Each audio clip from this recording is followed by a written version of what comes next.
Friends, आज की जो खबर है दैनिक भास्कर में, वो कोरोना वॉरियर्स से रिलेटेड है।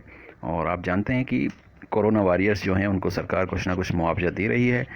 और आप ये भी जानते हैं कि शिक्षा विभाग के कई शिक्षक कोरोना से लड़ते लड़ते अपनी जान गंवा बैठे हैं। तो इसी से संबंधित एक न्यूज़ है कि कौन से विभागों के कर्मचारी कोरोना वॉरियर्स में शामिल होंगे या हैं। और मुद्दा ये भी है कि सभी विभागों के लिए यहाँ सिर्फ शिक्षा विभाग के लिए विचार चल रहा है। तो आइए देखते हैं क्या न्यूज़ है। सरकार की नज़र में कोरोना वॉरियर कौन? स्वास्थ्य, राजस्व, निकाय और पुलिस के लिए तो हाँ, लेकिन बाकी के लिए क्या? तो ये बात तो है कि स्वास्थ्य विभाग वाले और नगर निगम वाले और पुलिस वाले, ये सब तो डायरेक्ट कांटेक्ट में आते हैं। तो इनको तो कोरोना वॉरियर्स अगर दे रहे हैं तो बनाया जा रहा है तो ठीक है, ये तो उनका हक है। लेकिन और भी डिपार्टमेंट हैं, उनके साथ भेदभाव क्यों? स्पष्ट नीति नहीं। कोविड-19 को अभी तक प्राकृतिक आपदा नहीं माना, इसलिए सरकारी मदद को लेकर कोई आदेश जारी नहीं हुआ। कई विभागों के कर्मचारी भी कर रहे फील्ड ड्यूटी, लेकिन उन्हें नहीं मिल रहा कोरोना योद्धा योजना का फ़ायदा। हम न्यूज़ को डिटेल में देखते हैं। कोरोना से मौतों के मामले में सरकार से आर्थिक सहायता को लेकर स्पष्ट नीति नहीं होने से प्रदेश में भ्रम की स्थिति है। कोविड को अब तक प्राकृतिक आपदा नहीं माना है, इसलिए आम आदमी की मौत पर सरकारी मदद को लेकर आदेश जारी नहीं हुआ है। सरकारी कर्मचारियों को मुख्यमंत्री कोविड-19 योद्धा कल्याण योजना में शामिल करने की घोषणा हो चुकी है, लेकिन इसमें स्पष्टता नहीं है। स्वास्थ्य, राजस्व, पुलिस और नगरीय निकायों के कर्मचारियों को तो फ्रंट लाइन वर्कर मान लिया गया है। अन्य विभागों को इस योजना का लाभ मिलना शुरू नहीं हुआ है। भास्कर की पड़ताल बताती है कि आम आदमी की कोरोना से मौत होने पर भी उसके परिजन को अन्य योजनाओं के तहत आर्थिक सहायता मिल सकती है। और इधर सरकारी विभाग के अलग अलग प्रावधान। हमारे जो गृह मंत्री हैं नरोत्तम मिश्रा जी, उन्होंने घोषणा की है कि प्रदेश में कोविड-19 से पुलिसकर्मी की मौत होने पर उसके परिजन को सरकार की ओर से 50 लाख रुपए और केंद्रीय कल्याण निधि से 1 लाख रुपए दिए जाएंगे।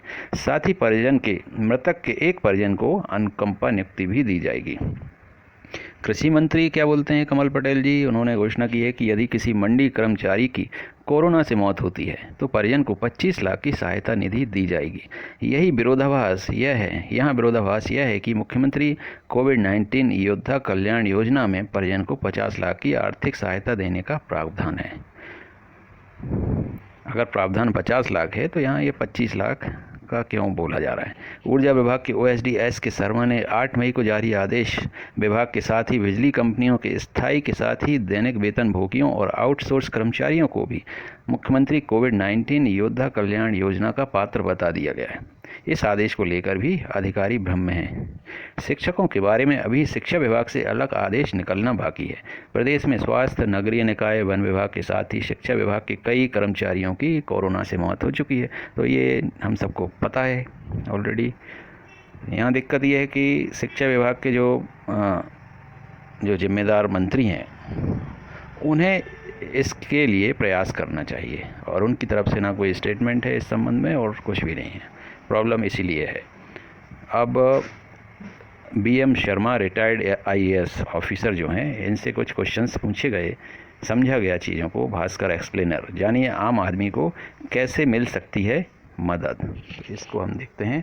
राज्य सरकार ने जिन्हें कोरोना योद्धा माना है, जिनकी मौत पर उनके परिजन को वह आर्थिक सहायता देती है, मुख्यमंत्री कोविड-19 योद्धा कल्याण योजना के बारे में जारी सर्कुलर में शासकीय कर्मचारियों के अतिरिक्त राज्य सरकार के विभागों के कर्मचारी, बोर्ड, निगम, प्राधिकरण आदि इन सभी लोगों को पात्र माना गया है। यदि व्यापारी, मजदूर या निराश्रित की मौत कोविड से होती है तो परिजन को सरकारी योजना का लाभ नहीं मिलेगा।